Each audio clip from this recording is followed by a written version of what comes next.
Tingnan natin si Assistant Secretary Albert Domingo, mga kapuso, ng Department of Health, tagapagsalita. Zero balance billing tayo para sa middle class. Asek, magandang umaga, si Joel Silala po ito. Good morning po, Asek. Yes, magandang umaga, Joel at Lala, sa lahat na rin ng mga kapuso na nakikinig at nanonood. Opo, Asek, tell us more about this this possibility, no?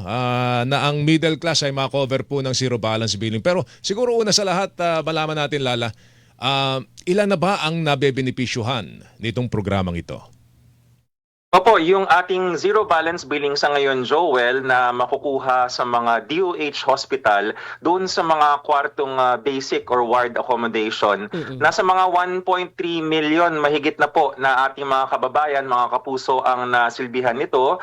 Ang ang laki ng parang budget na nagastos, I think 75 billion kung di ako nagkakamali. I may be wrong with the budget, Joel, no? Pero sure ako na 1.3 million yung natulungan. Pero ito ho kasi ay para sa basic or ward accommodation. Sa katunayan, kahit sino naman po, kahit middle class, kahit mahirap, pwede, pero dun sa basic or ward accommodation. Ang tinitignan natin ngayon is paano natin kaya mapapalawak yung benepisyo para, ang sabi nga ni Executive Secretary Recto dun sa pag-uusap nila ni Secretary Erbosa na nandun rin po ang inyong lingkod sa meeting na iyon, ay maramdaman naman ng tayo, kasama po ako doon, mga middle class na naguhulog ng mga premium natin, kahit papaano na meron tayong makukuhang dagdag na benepisyo. Opo. Litain ko lang po, ano pong demographics ng 1.3 million na natulungan natin? San po yung chunk? Anong mga edad?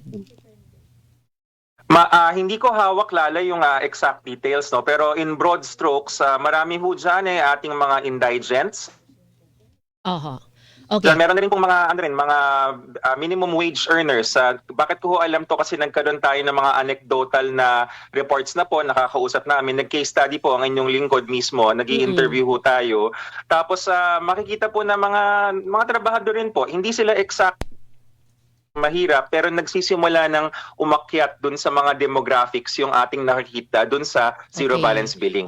Linawin ko lang Joel, Asek, kasi nabanggit nyo kahit na hindi talaga mahirap, basta hulang sa ward, pasok ho sila sa zero balance billing. So kung ako'y middle class, syempre, kung makakatipid ako at hindi ako gagastos at handa ako pumasok at nakapasok ako sa ward, pasok po ako sa zero balance billing. Hindi ako tatanggihan kahit pa may datos na maaring hindi naman ako below minimum wage. Hindi ba ini-screen yan, Asek? At baka dahil nga ang middle class ngayon ay pinipilit ng maisama sa programa, baka nung unang ito'y naipatupad, baka hindi sila kasali talaga at ini-screen muna sila bago. Kung may kakayanan ka kahit pa paano magbayad. Walang screening, Joel and Lala. Ang sinusundan nating sistema para tong sa Canada, parang sa United Kingdom, yung kanilang mga National Health Service na tama si Lala basta willing kang pumila, willing kang ma-admit dun sa basic accommodation na, by the way, nakakita kami ng malaking misconception. No? Andun pa rin yung umiiral na sinasabi na, nako, pag sinabing ward, pag sinabing basic, mabaho yan, mali po yun. Madumi yan, mali po yun. Marami na ho tayong mga DOH hospitals ang talagang tumaas na yung kalidad ng ating mga basic or ward accommodation. Yung iba pa nga siguro mga 40 sa mga 82 na ospital ay naka-aircon na yung kanilang mga wards. Ang ano lang ho dito is may kasama kayo sa kwarto kasi hindi ho pwedeng sarili niyo at pwedeng mga siguro 6 or higit pa yung kasama. So, wala hong screening, Joel. Dati kasi, nung 2017, yan yung pinagkaiba ng polisiya ng PhilHealth na no balance billing noon.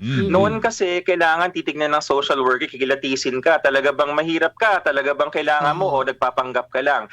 Wala hong ganun dito. Basta ho Pilipino, yun lang ang minimum requirement dahil, syempre, ang pondo natin, ang taxes natin, dapat sa Pilipino rin pumupunta. Yun lang po ang minimum requirement. Okay. May paglilinaw lang din ako kasi may mga nakakausap tayo na like yung mga sakit na cancer, hindi ba? Yung paulit-ulit o kaya yung mga talagang nagdadialysis, kailangang operahan, hindi lang isang beses na kailangang ma-admit sa ospital. Ito po automatic pasok sila o baka may threshold o kung 2 beses ka na ospital, na admit ay hanggang doon na lamang. Paano ho ba yung siste dito, Asek? Yes, Lala, wala ho tayong threshold. Sinimulan ho yan nila Secretary Arbosa sa utos ng Pangulo na alisin yung tinatawag na single period of confinement saka yung 45-day rule. Yan po yung mga dating polisiya na parang hindi ka pwedeng paulit-ulit na bumabalik. Opo. Sabi nga namin, sino ba naman sa atin ang gusto magkasakit ng paulit-ulit at babalik? Hindi naman yan parang aabusuhin, di ba? Ginusto ba natin magkasakit? So inalis yung mga polisiya na yon. At the same time, yung range, no, naririnig rin namin yan, lalo yung mga ganyang sinasabi na baka naman hindi covered ng cancer, baka hindi covered ng ganito. Opo. Alam niyo ho ba, may mga pasyente sa National Kidney and Transplants Institute na yung tawag ng procedure sa kanila, extracorporeal membrane oxygenation, ECMO, para yung mga doktor na nakikinig, no? Yung ECMO, umaabot yan ng mga 2 milyong piso at ginagamit yan halimbawa sa mga pasyenteng na lepto, pagka malala yung tama ng lepto sa baga nila. Abay, na libre po, zero balance billing kahit 2 milyon. Hindi naman ho kasi lahat ng pasyente ay aabot ng ganon kataas. Marami ho tayong mga kababayan, mga pulmonya lang, mga simpleng kaso na mas mababa sa 50 mil yung kaso. Kaya ang ibig sabihin ho dito, anuman ang kaso ninyo, basta kayo ay nasa basic or ward accommodation ng DOH, sagot po ang bill ninyo. Okay.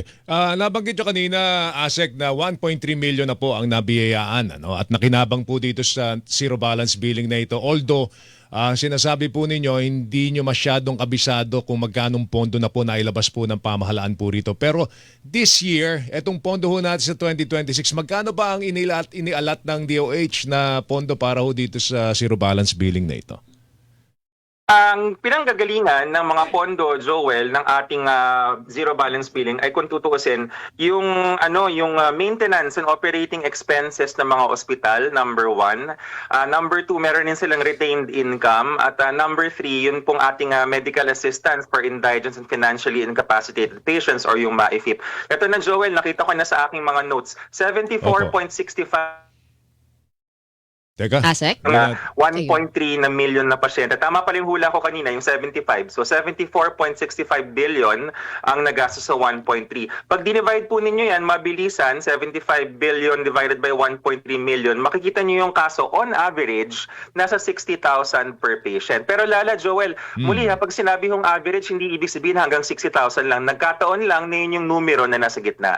Okay. Ito lang, ito'y sa mga DOH hospitals lamang, ASEC, tama ho ba 'yon?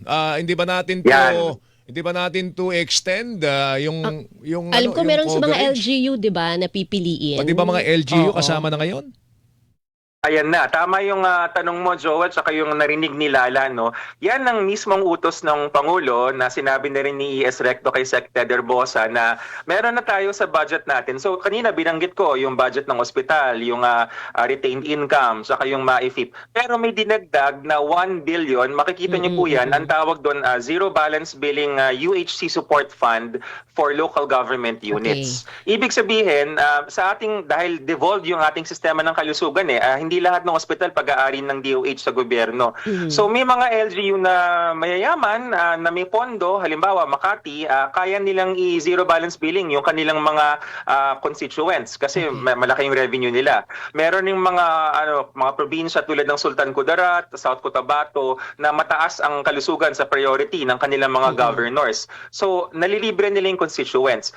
Ang gagawin ngayon ng DOH, may 1 billion mula sa budget, pipili siya at ang pagpili niya ay hindi basta-basta. Yun nga. Meron Paano ho ang tayong paraan? criteria na susundin. Tapos ipapilot na mangongontrata si DOH ng ospital. Mamamakyaw kami ng ospital ng LGU. Pag puno na yung kama namin na nakikita natin ngayon, ipapadala yung pasyente at sisiguraduhin namin na dekalidad rin yung pupuntahan. ASEC, yung sa 1 billion, ilan pong LGU na ospital lang inyong susubukan muna with that budget? Sa aming panimulang computations, Lala, siguro naglalaro yan sa bilang na 6 hanggang 8. Depende yan sa costing Dito tayo ngayon, pag sinabing costing, yung ating pagbilang ng gastos, no? So dito natin malalaman ngayon hanggang saan papasok yung ating 1 billion, hanggang saan ang kaya. Yan ang isang patunay na seryoso ang administrasyon na ito. Hindi to headline. Talagang, kung alam nyo lang po yung computations, actually, yung team ko kasama sa gumagawa niyan, ginagamit ang datos ng populasyon kalkulasyon. Ginagamit kung ano yung mga average na pinagkakasakitan. Kunyari, pulmonya, cancer, etc. Case mix ang tawag namin doon. Tapos malalaman natin, more or less ngayon, mga 6 to 8 provinces. Okay.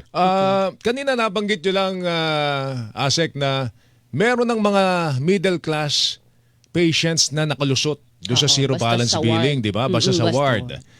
So kung dati may mga nakalusot na, paano ngayon? What's going to be different this time? Ngayong kinukonsidera na ang middle class ay makinabang na dito po sa zero balance billing na ito. So yan ang tinitingnan natin ngayon, Joel. So far, ang ating talakayan tungkol sa zero balance billing, pero meron tayong tinitingnan ngayon na tinatawag na supplemental benefit. Sige na nga, sabihin ko na yung brand name niya, PhilHealth Plus. Yung PhilHealth Plus na package, generic name niya, supplemental benefit. Yan kasing zero balance billing, pansin ninyo, universal yan kaya nga kahit sino. Mula mahirap hanggang kahit na sinong pwedeng willing pwede. Pag sinabing supplemental benefit, ayon na rin sa Section 9 ng ating Universal Healthcare Act, RA 11223. Kapag direct contributor ka at medyo may dagdag kang binibigay dahil naghuhulog ka, meron sanang konting amenities. Sisimulan natin no, magpapakatotoo tayo. Hindi naman sobrang laki nung itataas. Pero titignan natin hanggang saan ang aabutin ng ating budget. Siguro isa pang titignan, kung ikaw ba ay taon na, dekada na naghuhulog, yan, nakikita natin lahat yan sa social media sa ating mga kapuso. Ano bang makukuha? So the longer you are paying, baka magkaroon tayo ng HMO type, no? Ibig sabihin yung maximum benefit limit na ipapatong doon sa kasalukuyan na benefits ng PhilHealth. Yun ang pinag-aaralan pa ngayon, binabalangkas pa. Alam ko isa rin kasi sa layunin, yung tinatanggal na nga yung guarantee letters, 'di ba? NGL, Tapos hindi mo na kailangan hindi mo pumunta na sa yun, basta politiko. may sakit ka, punta ka. Pero ang problema po kasi ASEC, may mga dumudulog din sa atin. Ay hirap naman makapasok sa ward dahil punuan Talaga. nga Yung pila Paano talaga. natin yan Asek. re-resolve ba? Kasi sabihin mo nang may budget, wala naman akong mapasukan na ward. Hindi, kung wala kang ang budget, syempre, magtsatsaga Kaya sa ward, pero pila nga mismo sa ward. So wala, hindi sila mapa-admit. At paano nga pala ito yun? pa, Sek, meron kasi gusto niya sa ward, pero ang available ay yung semi-private, ganyan. So magdaragdag siya. Paano po yun? Ibig sabihin, hindi na siya mako-cover talaga ng zero balance billing. Or kung halimbawa, willing siya, kung bawa may dagdag na 500, di ba kada kwarto mas mahal o may dagdag na 500 kada araw. Sige, kaya kung middle class ako sige, may ipon naman ako, kaya kong bayaran. Pero sa charity talaga po ako, ward. O sa ward ako, pumipila. Wala akong available. Tapos may available na, bawa semi-private. So, paano po magiging system doon? Babayaran ko lang ba yung butal? O totally, hindi ako makaka-avail ng zero balance billing na benefit. Na pang-ward lang. Na pang-ward lang. Pero willing akong magdagdag po kung ano man yung butal. Paano po yung ganong kaso, Asek? Ako, yung tanong mo, Lala, mga tipong 2 hours ang dinidiscuss sa Masters. Ay, ganun ba? Bibilis sa reaction yung sagot niyan. Oo. Ginulo mo ang mundo Halimbawa, ni hindi Asek. kasi Ikaw wala- talaga. Sa ibang bansa kasi, Oo. sa UK tsaka sa Canada, alam nyo, wala ho talagang perpektong sistema. Yung mga sistema na sagot lahat ng gobyerno, mahaba ho yung pila. Dahil ganyan na ganyan yung nai-encounter natin na problema. Yung mga ibang sistema naman, tulad na nasa Amerika na makakakuha ka ng kama, pero depende nga yan sa kakayahan mong magbayad. Medyo nandun tayo sa estado na lumalayo tayo doon. Ngayon, yung ating gustong maging benepisyo para sa ating mga middle class, titignan natin, baka hindi nga ward accommodation lamang ang para sa kanila. Pero hindi natin ipapangako na single private, lalo na yung suite, di ba? Ibang usapan na yon. Baka yung semi-private pwede. Ang halintulad dito, Lala at saka Joel, parang sa eroplano. Lahat naman tayo magti-take off at magla-landing ng sabay-sabay. Yun nga lang, kung willing to wait ka at hanggang budget mo lang ay ganito, economy class. Kung gusto mong mas mahaba yung legroom, gusto mong merong champagne, business class yun, magabayad ka. So yun ang pinagkaiba nun. Okay, kailan natin malalaman ng kaliwanagan dito po sa planong ito na isama po middle class? Asek, meron pang binigay na timetable ang presidente o kaya si Secretary Recto dito sa balaking ito? Priority ho ito, Joel. Ayaw lang po nating mangako. Conservative ho kami sa DOH kasi pag nagsabi kami ng pangako, baka biglang bumagsak ang expectations ng ating mga kababayan. Mas gusto ho natin na pulido lahat, but definitely within the year 2026, if not the first half. Depende ho kasi yan kung gaano kabilis yung ating pagbalangkas ng mga datos, ng costing. Kausap na rin ho namin ang meron na kaming nasimulan na mga kausapin na probinsya, Sarangani, Laguna, Aklan, Benguet, Batangas, so 5 na yun. Tapos I think may kinakausap pang iba. Depende rin ito dun sa kanilang readiness na magpatupad nitong bagong polisiya. O sana po sa lalong madaling panahon, ASEC, kasi alam nyo, baka makapigil po itong balaking ito ng pamahalaan na magkaroon ng exodus sa ibang bansa. Totoo Lala yan, kasi oo. marami mga Pilipino ang nagsasabi, nako, punta na lang tayo sa Australia, punta na lang tayo ng Canada, punta na lang tayo sa Spain. Magaganda Ang ang healthcare. ang healthcare doon. Oo. Dahil nga ang healthcare dito ay hindi ideal, ASEC, pero kung ito'y matutuloy, baka mapigilan po natin yung mga nagbabalak na mag-abroad at dito na naman natili sa Pilipinas. Yan ang pinakamalaking parang challenge siya, Joel, kasi tandaan po natin yung mga nabanggit na bansa, yung Spain, si Canada, si UK, matataas po ang taxes niyan. Wag po nating kalimutan, wala hong sabi sa economics, there is no such thing as a free lunch. Walang libreng pakain, lahat ho may kapalit.